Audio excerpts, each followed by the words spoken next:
Salut à tous, aujourd'hui dans cette deuxième vidéo, je vais parler du deuxième accord Toltec. Donc c'est la suite de la vidéo d'hier. La vidéo d'hier, je le rappelle, c'est le premier accord Toltec. Il dit en gros, on n'exprime oralement aux autres que ce que l'on pense de soi-même. En gros, il n'y a pas plus, pas moins. Et aujourd'hui, donc, je vais parler du deuxième accord qui est, quoi qu'il arrive, n'en fais jamais une affaire personnelle. Alors pourquoi ne jamais en faire une affaire personnelle? Parce que faire une affaire personnelle de ce qu'on nous dit, c'est remettre les clés de son bonheur ou de son malheur, de de son état intérieur, de si on est triste ou joyeux, entre les mains des autres. On remet les clés entre les mains des autres. On remet son pouvoir entre les mains des autres. Et il y a énormément de culpabilité, au fond. Même si on ne le ressent pas directement. Pour moi, il y a énormément de culpabilité. Mais en gros, cet accord ne veut pas dire que de ne pas écouter les autres. Ça veut simplement dire que si je suis blessé, c'est uniquement parce que ce que la personne dit rentre en résonance avec ce que je suis en moi. Et cette chose que je suis en moi, j'ai fait un déni dessus ou je l'ai extériorisé au choix. Donc je répète, c'est ce que la personne dit est le reflet de ce que j'ai en moi. Pas plus, pas moins. C'est un miroir. Pas forcément bête et méchant, mais c'est un miroir. Et en fait, le prendre personnellement, j'ai l'impression que c'est la croyance que je suis ma blessure. C'est s'identifier totalement à nos blessures, à nos croyances profondes. Quelqu'un nous dit, on se croit le personnage du film, alors on est le personnage, mais on l'incarne, mais on ne l'est pas.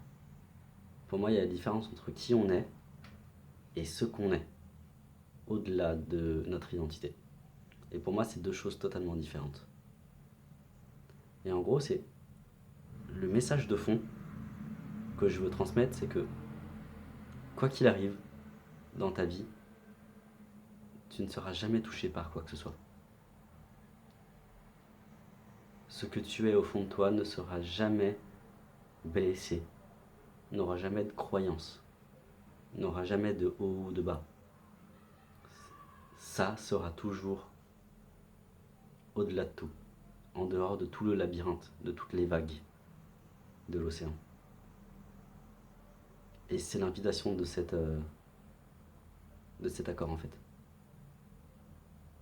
Que tu n'es touché par rien. Tu crois l'être. C'est ta croyance qui te fait penser, qui te fait dire, qui te fait croire que tu es triste, que tu es en colère, que tu en veux à telle personne, que tu es joyeux. Non. C'est peut-être la façon dont on pense, dont la majorité pense. Ça ne veut pas dire que ce soit vrai. De mon point de vue, ce qu'on est n'est touché par rien. Et c'est assez facile à vérifier. Il y a 2-3 trucs, il y a même 2 trucs super à faire. Des questions, simplement des questions à se poser. Et c'est exactement ce que j'ai fait hier lorsque j'ai dit que si la voix que tu entends dans ta tête était vraiment toi, qui est en train de l'écouter? Qui est en train d'écouter celui ou celle qui dit « je lui en veux, je suis triste, je suis en colère ». Qui est le jeu? Qui est l'identité du jeu? Et le but en fait de cet accord, c'est de se questionner sur la question « qui es-tu » Qui est blessé?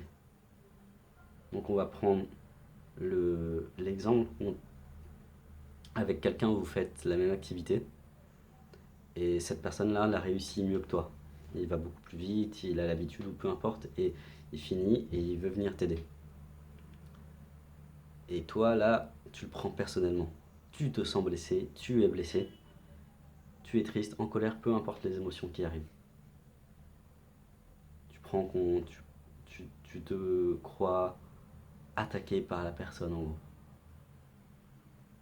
Et là, c'est une fois qu'on a accueilli les émotions en soi, une fois qu'on leur a laissé un espace en soi pour qu'elles s'expriment, déjà entre toi et toi-même, pose-toi la question, mais qui est blessé? Plante la graine de question. Qui est blessé? C'est l'ego, les émotions.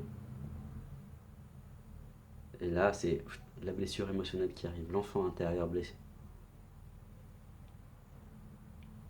Et tu peux te poser aussi, juste après, c'est est-ce que je suis là uniquement la somme de mon ego et de mes blessures?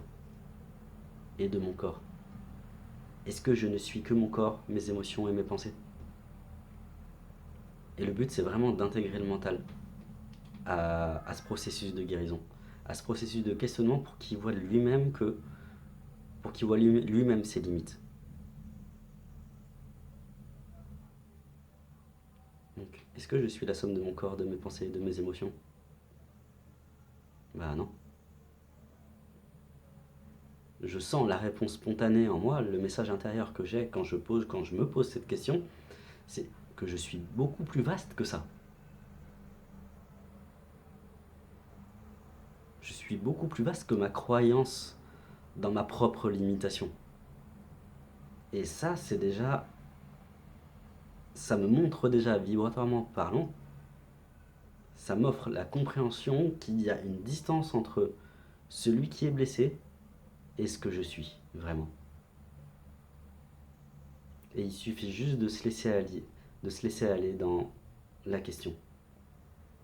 Parce que plus que c'est pas la réponse qui compte. C'est la question et dans quel état je pose la question. Est-ce que je suis en pleine découverte, comme la curiosité d'un enfant en fait, comme curieux comme un enfant qui découvre quelque chose. Et en fait, je découvre la question et ce que me fait la question. C'est ça le plus important. Et le deuxième truc, c'est que la deuxième question assez intéressante en fait,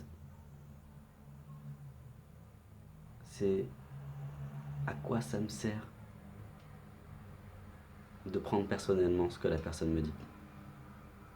À quoi ça me sert de me croire blessé? À quoi ça me sert de croire que c'est lui qui a les clés de mon bonheur? C'est lui qui me vole mon bonheur et me rend triste. Quel but je poursuis en faisant ça? À quoi ça me sert de porter du crédit à ce qu'il dit? Est-ce que ça servirait pas à me maintenir victime, à toujours avoir le même schéma qui est que je n'ai pas les clés de mon bonheur? C'est de sa faute s'il est triste. S'il a dit que c'était comme ça, alors c'est forcément comme ça. Est-ce que ce serait pas plutôt parce que j'ai peur d'incarner mon pouvoir? Est-ce que ce serait pas plutôt parce que tu as peur de faire ce que tu as vraiment envie de faire dans la vie? Et si tu as peur de ça, est-ce que ça voudrait pas dire que faire ce que t'aimes dans la vie, c'est te couper de l'amour de tes parents, de ta famille, de tes amis?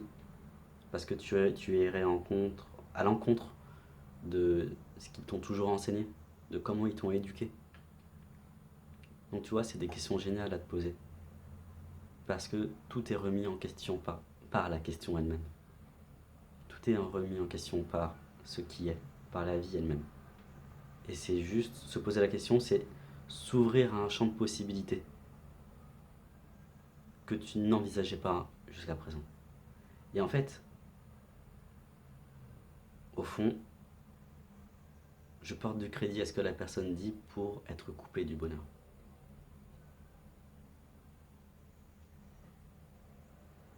Voilà le but que je poursuis. Être coupé du bonheur. Et ça signifie énormément de choses. À partir de là, t'es en conscience pour agir, pour penser différemment, pour parler différemment. Parce que tu as vu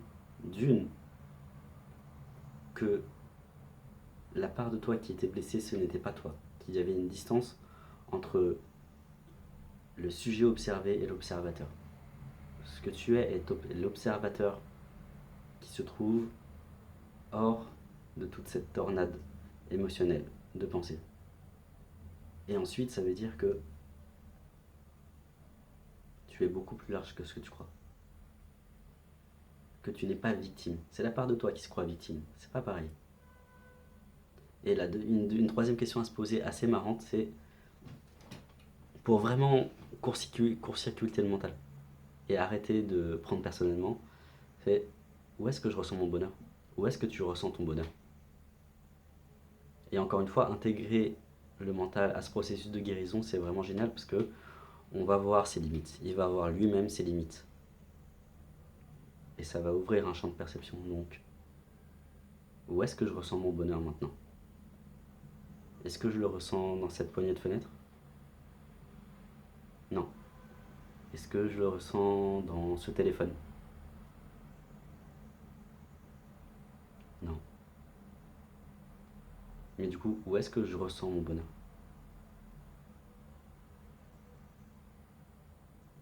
Je le ressens en moi. Je le ressens dans mon ventre, dans ma poitrine, dans mon cœur. Donc ça veut dire que depuis le départ, le bonheur était en moi. Sauf que je me croyais et je me déclarais coupé du bonheur. Et qui plus est, je pensais que c'était les clés de mon bonheur étaient entre les mains de quelqu'un d'autre.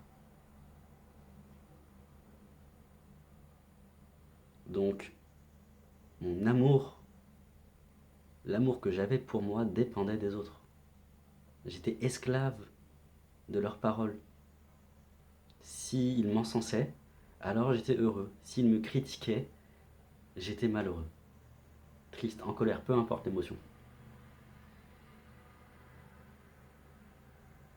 Et là, je m'aperçois que le bonheur est en moi. Et encore plus profondément, je m'aperçois que je suis le bonheur que je cherche. Ça veut dire que une fois qu'on a atteint cet état vibratoire de compréhension, peu importe ce que les gens disent, peu importe ce que les gens font, je m'aime. Mon bonheur ne change jamais parce que je suis le bonheur que je cherche. Je ne me prends plus pour le personnage qui est blessé, le personnage qui a des croyances, le personnage qui est en colère, qui est frustré. Je suis la toile de fond d'où germe une multitude de personnages. Et cette toile de fond n'est jamais atteinte par quoi que ce soit.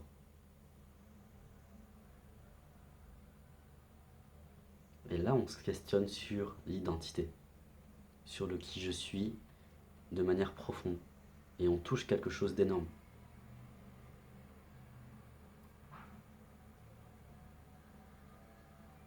Merci de m'avoir écouté. Demain, je ferai la troisième vidéo sur le troisième accord Toltec. Je vous souhaite une très bonne journée et n'hésitez pas à partager la vidéo et à liker ma page si ces sujets vous intéressent. Passez une bonne journée, salut.